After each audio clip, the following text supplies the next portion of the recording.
We now acknowledge that all people in the human community have fundamental rights.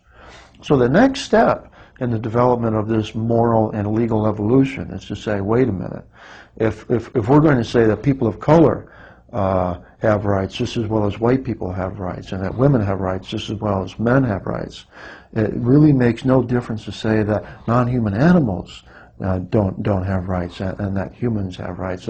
That is a contradiction. That is a hypocrisy. That animals have these rights just as we have these rights.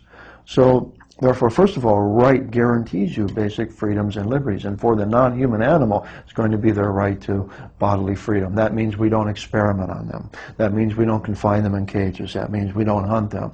That means that we can't slaughter them for food just because it suits our palate preferences. So to have that right is an important guarantee for animals. Now, a lot of people want to raise the question, well, non-human animals and human animals are very different. Animals don't design spaceships. Animals don't write algebra books. Animals don't compose sonatas.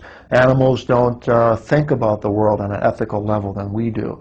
And they want to point out all of these differences between human and non-human animals. But they're missing the point. The point is not what is different among us and them. The point is what is similar between all of us. That we are all animals. We have all evolved from a long continuum of natural evolution. That it's a continuum of consciousness and subjectivity and of a community of life.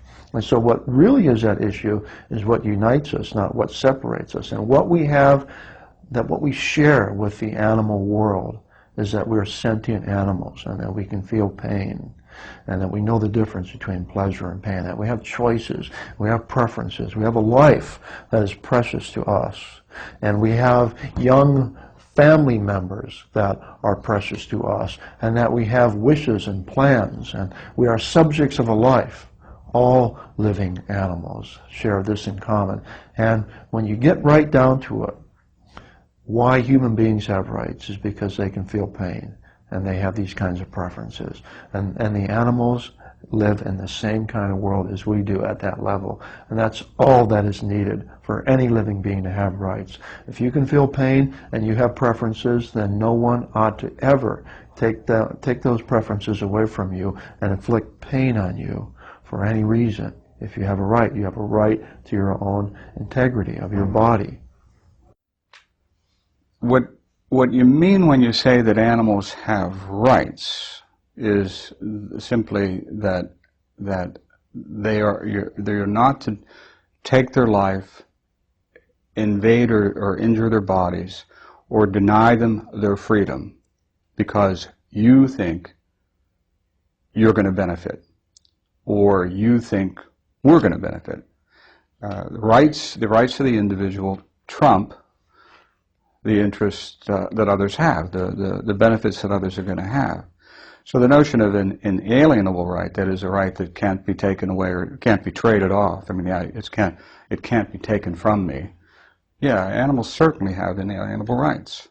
What's the relationship between animal rights and animal liberation? Animal liberation is a very practical step taken from the philosophy of animal rights.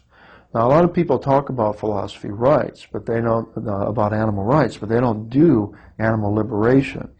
Animal liberation is the practical implication of animal rights. That means that we don't just talk about whether animals have rights or not. We know that they have rights because it is well established scientifically and philosophically what kinds of beings they are and why they should have rights. Now that we know that they have rights, now we're going to start liberating them because they're being kept in cages unjustly.